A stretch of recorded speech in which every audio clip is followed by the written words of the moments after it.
নমস্কাৰ বন্ধুসকল, welcome to my YouTube channel Assam career job. আজি পুনৰ আপোনালোকৰ বাবে বহুত ভাল খবৰ আহি গ'ল। তিনিটাকৈ বিভাগত নতুনকৈ ভেকেঞ্চি মুকলি কৰিছে। গ্ৰেড 3 আৰু গ্ৰেড 4 লেভেলৰ ভেকেঞ্চি আপোনালোকে দেখিবলৈ পাব। চ' যদি আপোনালোকে ইণ্টাৰেষ্টেড হয়, ইলিজিবল হয়, আপোনালোকে আবেদনসমূহ কৰি ল'ব পাৰিব। এটা দুটা নহয়, প্ৰায় তিনিটা বিভাগত ভেকেঞ্চিখিনি মুকলি কৰিছে 2025 বৰ্ষৰ কাৰণে। প্ৰায় 2560টাকৈ অত্যাধিক ভেকেঞ্চি মুকলি কৰিছে। গ্ৰেড 3 আৰু গ্ৰেড 4 লেভেলৰ ভেকেঞ্চি হয়। অসমৰ সকলোৰে বাবে চাকৰি আহিছে। চ' যদি আপোনালোকে ইণ্টাৰেষ্টেড হয়, ইলিজিবল হয়, আপোনালোকে আবেদনসমূহ কৰি ল'ব পাৰিব।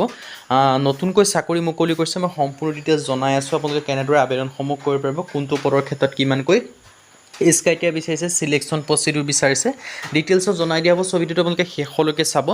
আৰু ভিডিঅ'টো যদি ভাল পায়, ভিডিঅ'টো লাইক কৰিব, লগৰ চেনেলটো ছাবস্ক্ৰাইব কৰি দিব, আৰু আমাৰ হোৱাটছআপ চেনেল ভিডিঅ' ডেছক্ৰিপশ্যনত দিয়া আছে, তাত গৈ ফ'ল'টো কৰি দিব। প্ৰথম যিটো ভেকেঞ্চি মুকলি কৰিছে, এইটো মুকলি কৰিছে আপোনালোকৰ এয়াৰপৰ্ট অথৰিটি অফ ইণ্ডিয়াৰ ফালৰ পৰা। ইয়াত আপোনালোকৰ 976টাকৈ ভেকেঞ্চি মুকলি কৰিছে। গ্ৰেড 3 আৰু গ্ৰেড 4 লেভেলৰ ভেকেঞ্চি হয়। আৰু ইয়াত আপোনালোকে দেখিব পাইছে আৰ্টিকালচাৰ ভেকেঞ্চি, এনেকৈ আপোনালোকে বহুখিনি ভেকেঞ্চি মুকলি কৰিছে। গ্ৰেড 3 গ্ৰেড 4 লেভেলৰ ভেকেঞ্চি হয়। চ' যদি আপোনালোকে ইণ্টাৰেষ্টেড হয়, যদি আপোনালোকে আবেদনসমূহ কৰিম বুলি ভাবি আছে, তেন্তে ভেকেঞ্চিখিনিৰ ক্ষেত্ৰত আবেদনসমূহ কৰি ল'ব পাৰিব। ইয়াত ধুনীয়াকৈ ডিটেইলছখিনি আপোনালোকে দেখিব পাৰিছে। চ' যদি আপোনালোকে ইণ্টাৰেষ্টেড হয়, ইলিজিবল হয়, আবেদনসমূহ কৰি ল'ব পাৰিব। ইয়াৰ ক্ষেত্ৰত আপোনালোকে যে চিম্পল গ্ৰেজুৱেশ্যন পাছ কৰিছে, তেতিয়াও আবেদনসমূহ কৰি ল'ব পাৰিব। আৰু গ্ৰেড 3 গ্ৰেড 4 লেভেলৰ সকলোখিনি ভেকেঞ্চি আপোনালোকে দেখিবলৈ পাব। গ্ৰেড 4 লেভেলৰ ভেকেঞ্চিও আছে। চ' ভিডিঅ'টো আপোনালোকে শেষলৈকে চালেহে গ্ৰেড 4 লেভেলৰ ভেকেঞ্চিখিনি দেখিব, বা আপোনালোকৰ অন্যান্য আপোনালোকৰ যিটো কোৱালিফিকেশ্যন আছে, কোৱালিফিকেশ্যনৰ মতে ভেকেঞ্চিসমূহ দেখিবলৈ পাব। আৰু ইয়াত ধুনীয়াকৈ এপ্লিকেশ্যন ফিছৰ ক্ষেত্ৰতো লিখা আছে। হাউ টু এপ্লাই কথা ক'বলৈ যাওঁ, AI যিটো অফিচিয়েল ৱেবছাইট আছে, তাত গৈ আপোনালোকে আবেদনসমূহ কৰি ল'ব পাৰিব।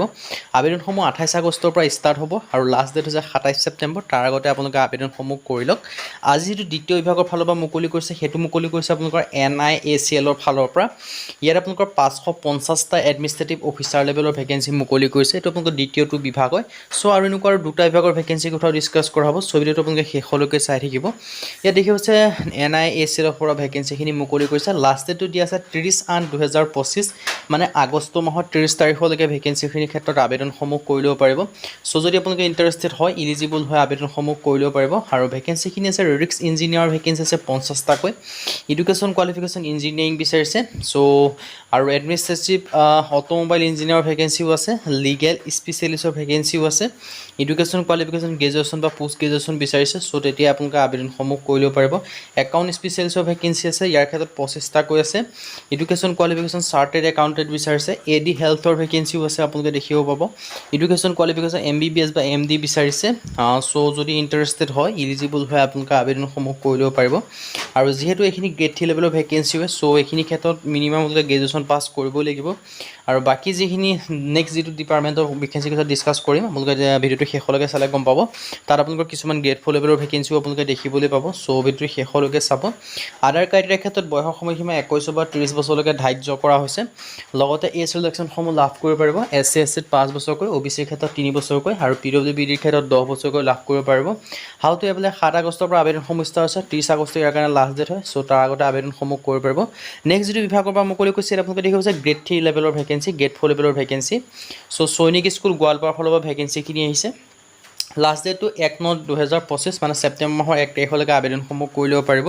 চ' যদি আপোনালোকে ইণ্টাৰেষ্টেড হয়, যদি আপোনালোকে ইলিজিবল হয়, আবেদনসমূহ যদি কৰিম বুলি ভাবিছে, কৰি ল'ব পাৰিব। অৰ্গেনাইজেশ্যন নেম দেখিব পাইছে সৈনিক স্কুল গোৱালপাৰাৰ ফালৰ পৰা ভেকেঞ্চিখিনি মুকলি কৰিছে। এফিলিয়েটেড হয়। আৰু নাম্বাৰ অফ পোষ্ট 8টাকৈ দেখিব পাৰিছে। আৰু মিনিমাম কোৱালিফিকেশ্যন 10 বা গ্ৰেজুৱেশ্যন পাছ কৰিলে আবেদনসমূহ কৰি ল'ব পাৰিব। জব টাইপ হৈছে চেণ্ট্ৰেল গভৰ্ণমেণ্টৰ জব হয়। এপ্লাই মডটো অফলাইন যোগে কৰিব লাগিব। চ' 10 পাছৰ পৰা আবেদনসমূহ কৰিব, যিহেতু এইখিনি গ্ৰেড 4 লেভেলৰ ভেকেঞ্চিও আছে। ইয়াত যিখিনি গ্ৰেড 4 লেভেলৰ ভেকেঞ্চি মই আপোনালোকক জনাই দিছোঁ। যিটো LDC ভেকেঞ্চি, ইয়াৰ ক্ষেত্ৰত মেট্ৰিক পাছ কৰিলেই হ'ল। দেখিব পাইছে LDC ভেকেঞ্চিৰ ক্ষেত্ৰত মেট্ৰিক পাছ কৰিলে আবেদনসমূহ কৰি ল'ব পাৰিব। আৰু মাৰ্টনৰ ক্ষেত্ৰতো মেট্ৰিক পাছ কৰিলে আবেদনসমূহ কৰিব পাৰিব।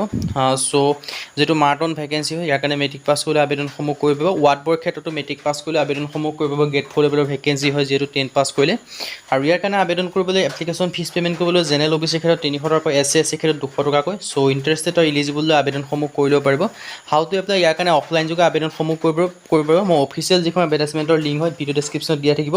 সেই লিংকৰ থ্ৰুদি গৈ আপোনালোকে অফিচিয়েল এডভাৰটাইজমেণ্টখন ভালদৰে পঢ়ি চাই মেলি যিটো এড্ৰেছত আপোনালোকে এপ্লিকেশ্যনখন চেণ্ড কৰিব লাগে, সেই এড্ৰেছত আপোনালোকে এপ্লিকেশ্যনখন চেণ্ড কৰি দিব। আজি ভিডিঅ' ইমান।